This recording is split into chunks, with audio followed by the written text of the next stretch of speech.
মূলপুর গ্রামের শেষ ভাগে থাকতো এক মূলো খেকো ডাইনি বুড়ি। সে মূলো খেতে ভালোবাসতো বলে নানান ভূতেদের দিয়ে মূলো চাষ করাতো। আর সেই মূলো কখনো মূলোর বড়া তৈরি করে খেত, আবার কখনো মূলোর চাটনি করে খেত, আবার খুব খিদে পেলে কাঁচা মূলোই খেয়ে সাবার করে দিত। এইবার মূলোগুলো যা হয়েছে না, মামদরি, এই শুরু হলো পাত দেওয়া। গন্ধে আর থাকা যাবে না। চুপ কর। মূলো খেলে একটু পাদ হয়, বুঝলি? কিন্তু আমি ভাবছি আমার এই সুগন্ধিওয়ালা পাতটাকে কিভাবে কাজে লাগানো যায়। এই পাদের গন্ধ শুকলে কেউ বেঁচে থাকবে না। আবার সুগন্ধি।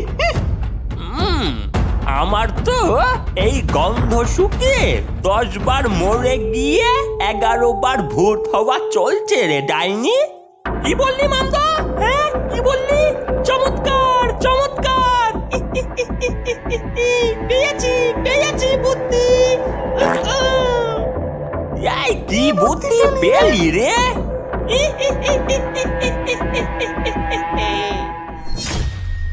সেদিনের পর থেকেই ডাইনি ব্যাগে করে অনেক মূলো নিয়ে জঙ্গলে যায়। শেয়ালের ঘরের সামনে গিয়ে মূলো খেয়ে জোরে পাদ দেয় ডাইনি। আর এই পাদের গন্ধ শুকে সমস্ত শেয়ালেরা অজ্ঞান হয়ে পড়ে।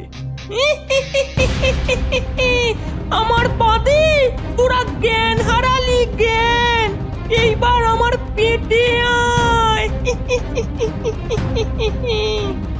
ডাইনি এক এক করে সকল শেয়ালদের গিলে খায়, কিন্তু তখনও না না না, পেটটা খালি লাগছে কেমন। যাই জঙ্গলের পশুগুলোকে আমার পাদের সুগন্ধি শুকিয়ে আসি।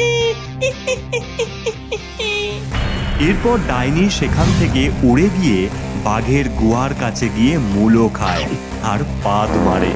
সেই পাদের গন্ধ শুকে বাঘেরা জ্ঞান হারায় আর তাদের একে একে ডাইনি মুখে পুড়ে নেয়। মূলোর পাক, চমৎকার রেসিপি।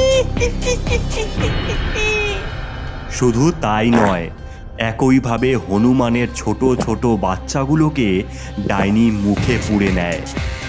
এরপর সে উড়ে গিয়ে জঙ্গলের ওপর থেকে পাদ মারতে থাকে, যার ফলে